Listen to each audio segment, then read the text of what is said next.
Hello guys, welcome back to my channel. और मेरे channel का नाम है स्पिरिचुअल बुक्स रीडर। और अभी हम जो बुक पढ़ रहे हैं वो है श्रीमद् भगवत गीता, जिसके हम 3 अध्याय कर चुके हैं। 3 चैप्टर हम लोग कर चुके हैं।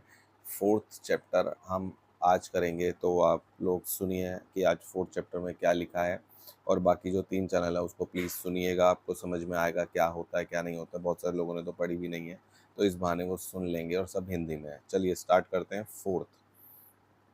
श्री भगवान उवाच। श्री भगवान बोले, मैंने इस अविनाशी योग को सूर्य से कहा था। सूर्य ने अपने पुत्र व्यवस्त मनु से कहा, और मनु ने अपने पुत्र राजा इक्ष्वाकु से कहा। हे परंतप अर्जुन, इस प्रकार परंपरा से प्राप्त इस योग को राज ऋषियों को जाना, किंतु उसके बाद वह योग बहुत काल से इस पृथ्वी लोक में लुप्त हो गया। तू मेरा भक्त और प्रिय सखा है, इसलिए वही यह पुरातन योग आज मैंने तुझको कहा है, क्योंकि यह बड़ा ही उत्तम रहस्य है, अर्थात इसका गुप्त रखने योग्य विषय है, क्योंकि ये विषय काफी गुप्त है।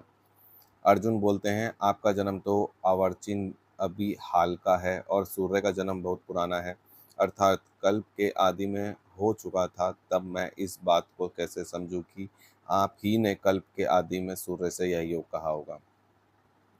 भगवान बताते हैं, परंतप अर्जुन, मेरे और तेरे में बहुत सारे जन्म हो चुके हैं, उन सबको तू नहीं जानता, मैं भी नहीं जानता।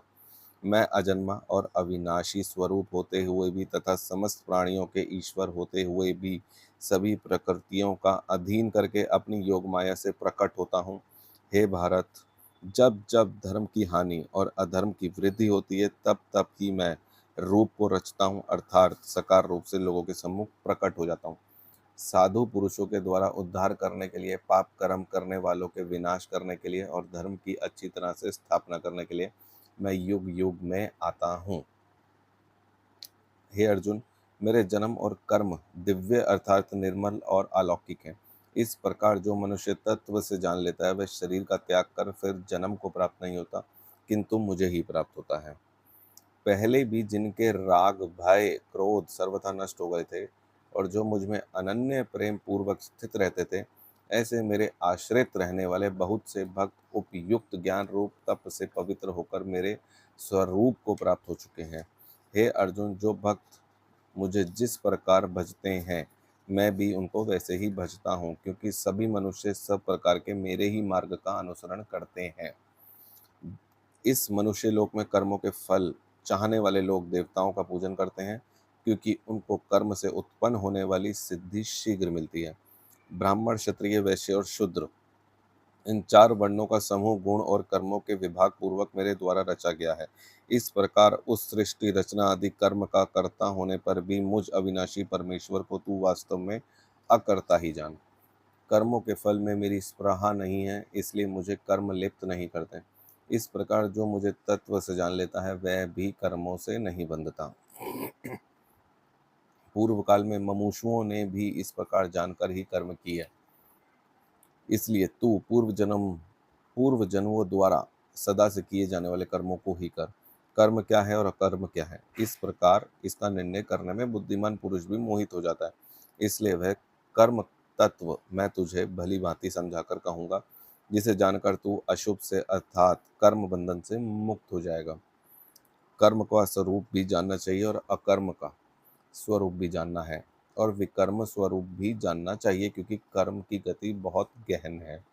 जो मनुष्य कर्म में अकर्म देखता है, और जो अकर्म में कर्म देखता है, वह मनुष्य बुद्धिमान है। वह योगी समस्त कर्मों का करने वाला है, जिसके संपूर्ण शास्त्र सम्मत करे बिना कर्म बिना कामना और संकल्प होते हैं, तथा जिसके समस्त कर्म ज्ञान रूप अग्नि के द्वारा भस्म हो गए हैं, उस महापुरुष को ज्ञानी जन भी पंडित कहते हैं। जो पुरुष समस्त कर्मों में और उनके फल में आसक्तिता सर्वथा त्याग करके संसार के आश्रय से रहित हो गया है, और परमात्मा में नित्य हो गया है, परमात्मा में नित्य तृप्त, वह कर्मों में भली भांति बताता हुआ भी वास्तव में कुछ नहीं करता, जिसका अंत कारण इंद्रियों के सहित शरीर जीता हुआ है, और जिसने समस्त भोगों की सामग्री का परित्याग कर दिया है, ऐसा आशा रहित पुरुष केवल शरीर संबंधी कर्म करता हुआ भी पापों को प्राप्त नहीं होता। जो बिना इच्छा के अपने आप प्राप्त हुए पदार्थ में सदा संतुष्ट रहता है, इस जिसमें ईर्ष्या सर्वथा अभाव हो गया है, जो हर्ष शोक आदि द्वंद्वों से दूर रहता है, ऐसा सिद्धि और असद्धि सम रहने वाला कर्मयोगी कर्म करता हुआ भी उनसे नहीं बंधता। जिसकी आसक्ति सर्वथा नष्ट हो गई है, जो देहाभिमान और ममता से रहित हो गया है, जिसका चित्त निरंतर परमात्मा के ज्ञान में स्थिर रहता है, ऐसा केवल यज्ञ संपादन के लिए कर्म करने वाला मनुष्य संपूर्ण कर्म भली भांति विलीन हो जाते हैं।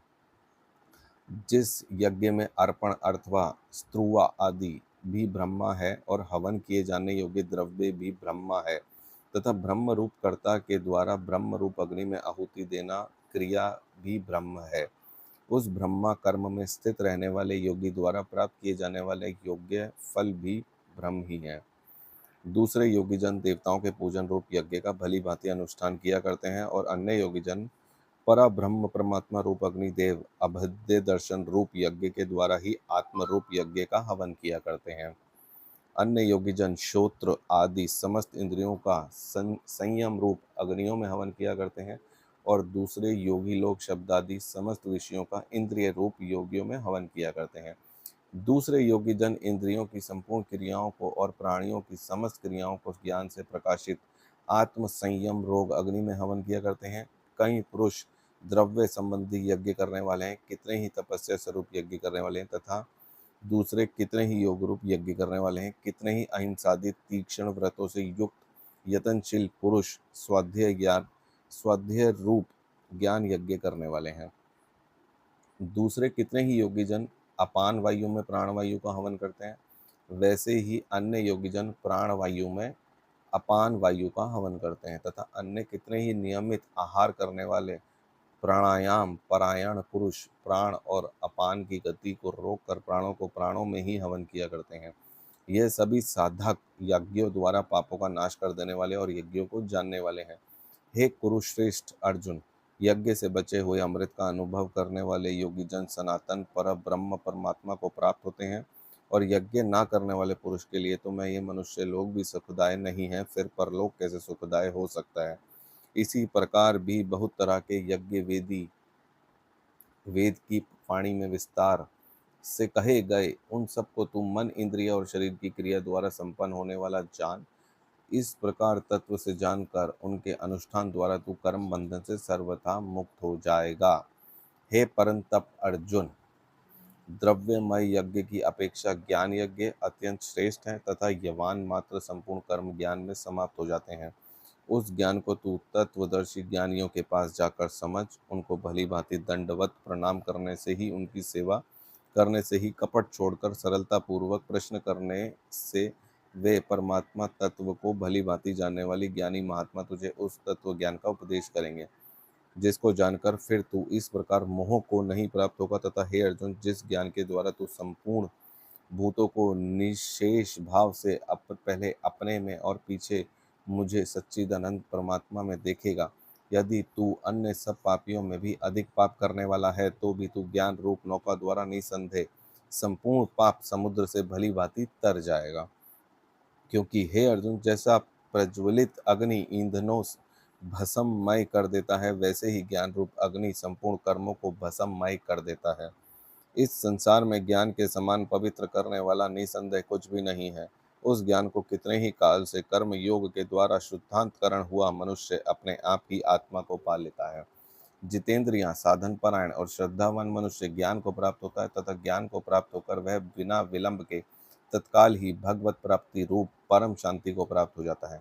विवेकहीन और श्रद्धा रहित संशय युक्त मनुष्य परमार्थ से अवश्य भ्रष्ट हो जाता है। ऐसे संशय युक्त मनुष्य के लिए ना ये लोक है, ना परलोक है और ना ही सुख है। हे धनंजय, जिस कर्म योगी विधि से समस्त कर्मों का परमात्मा में अर्पण कर दिया है और जिसने विवेक द्वारा समस्त संशयों का नाश कर दिया है, ऐसे वश में किए हुए अंतकरण वाले पुरुषों को कर्म में नहीं बांधते। इसलिए हे भरतवंशी अर्जुन, तू हृदय में स्थित इस अज्ञान जनित अपने संशय का विवेक ज्ञान रूप तलवार द्वारा छेदने करके संवत रूप कर्म योग में स्थित हो जा और युद्ध के लिए खड़ा हो जा। ओम तत्सदिति।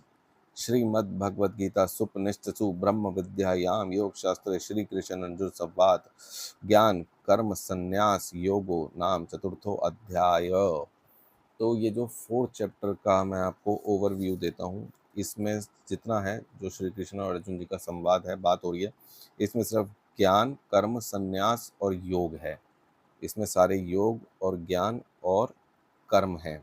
इसके बारे में वो उनको समझा रहे हैं कि तू टेंशन मत ले, खड़ा हो जा, लड़ इन सब से, मैं तेरे साथ हूँ। उनको बता रहे हैं इस तरह से कर्म कर, ये कर। तो ये सब बहुत ईज़ी है, मैं आप लोगों को सुना रहा हूँ, तो आई होप कि आप लोग सुनते होंगे, क्योंकि ये सिर्फ सुनने से ही आपको कुछ ना कुछ माइंड की क्लैरिटी होना क्लियर हो जाएगा। जितना सुनोगे, जितनी बार सुनोगे, उतनी आपके माइंड को क्लैरिटी होगी। मेरा सुनाना सिर्फ एक उद्देश्य है कि आप लोग सुने, क्योंकि बहुत सारे लोग हैं जो नहीं जानते भगवद गीता, बहुत लोगों ने नहीं भी पढ़ी, टाइम नहीं है, ये नहीं है, वो नहीं है, जो भी रीज़न हो व्हाटएवर। तो मैं चाहता हूँ कि ये चैनल बनाया है इसलिए कि इसमें जितनी भी बुक्स हैं, पुराण हैं, वो सब मैं आपको पढ़ पढ़ के सुनाऊंगा। तो चलिए, 4th चैप्टर यहाँ ख़त्म होता है। अब हम कल करेंगे 5th चैप्टर के ऊपर सारी बात। 5th चैप्टर में बताते हैं क्या है क्या नहीं है, तो हम कल डिस्कस करते हैं। थैंक यू, बाय गाइस, और मेरे चैनल को लाइक और सब्सक्राइब ज़रूर करें। Thank you.